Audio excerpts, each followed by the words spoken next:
Bonjour David Castello-Lopez. Bonjour Théo. Vous remontez tous les matins aux origines d'un objet, d'une passion, d'une obsession du quotidien et aujourd'hui plus encore que d'habitude puisque vous nous racontez David les origines du film porno. Oui.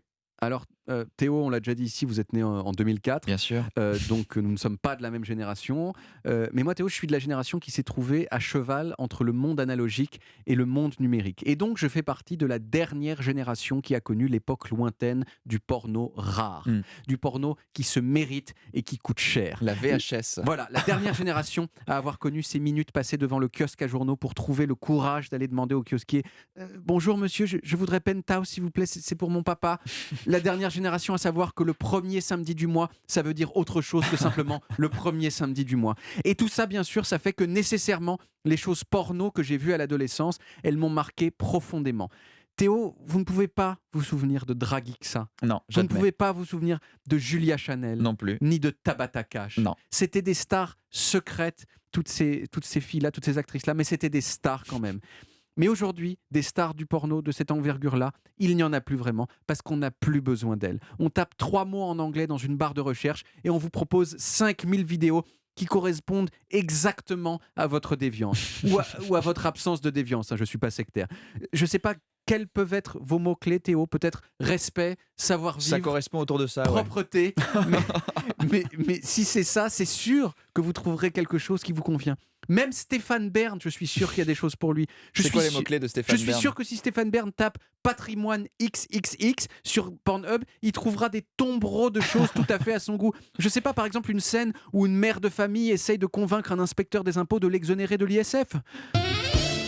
Monsieur l'inspecteur, vous savez, ma collection de Chagall a été largement surévaluée et j'ai ici une documentation précise susceptible de l'attester. Voilà, il n'y avait plus de saxophone à la fin, mais On était dans l'ambiance. Voilà, vous étiez dans l'ambiance. Mais bon, tout ça, ça ne nous dit pas quelles sont les origines du film porno, quel a été le premier film porno de l'histoire. Éclairez-nous. Bon, vous le savez, le cinéma, au sens où on l'entend aujourd'hui, ça date de 1895. Et vous vous imaginez bien qu'il ne s'est pas passé longtemps avant que quelqu'un se dise tiens, si je filmais des gens à poil.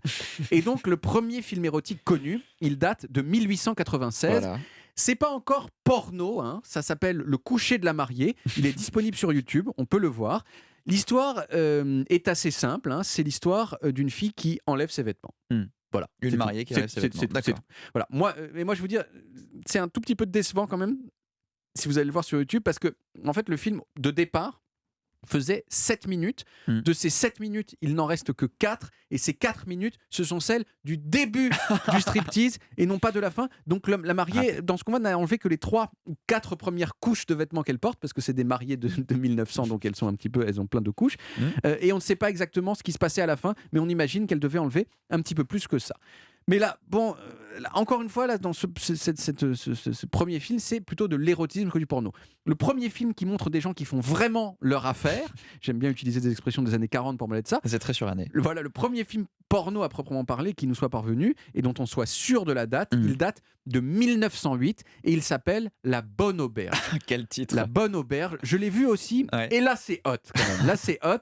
C'est l'histoire d'un soldat qui arrive dans une auberge et il y a une employée de l'auberge qui est là et ils s'entendent bien. Ouais, si vous voyez ce que je veux dire. Mais tout ça, c'était encore des films clandestins. Et des films porno clandestins, il y en a des centaines et des centaines et des centaines qui ont été faits dans les décennies suivantes. Donc la dernière question que je me suis posée, moi, c'est de quand date le premier film porno pas clandestin, c'est-à-dire le premier film porno sorti en salle, si vous voulez. Et alors ? Eh bien, c'est dur à dire, mais disons que le premier film porno célèbre, c'est un film d'Andy Warhol qui date de 1969 et qui s'appelle tout simplement Fuck. Ça a le mérite d'être clair. Voilà, même s'il est plus connu sous le nom de Blue, il est beaucoup plus difficile à trouver que les deux autres que j'ai cités avant, mais quand même, je l'ai trouvé. Malheureusement, je n'ai trouvé qu'une version doublée en allemand, ce qui est moins bien. Je vous donne quand même un petit aperçu sonore. Ich bin ein Zauberer. Hast du dich ausgezogen? Mais c'est encore une histoire de soldat, alors, si j'entends bien, non ? Das dachte ich, ziehe mich lieber selber schnell aus. Tout à fait. C'est un huis clos de 2 heures entre un homme et une femme qui Oui, des je fois, parle un petit peu allemand. voilà, qui des fois discutent de la guerre du Vietnam.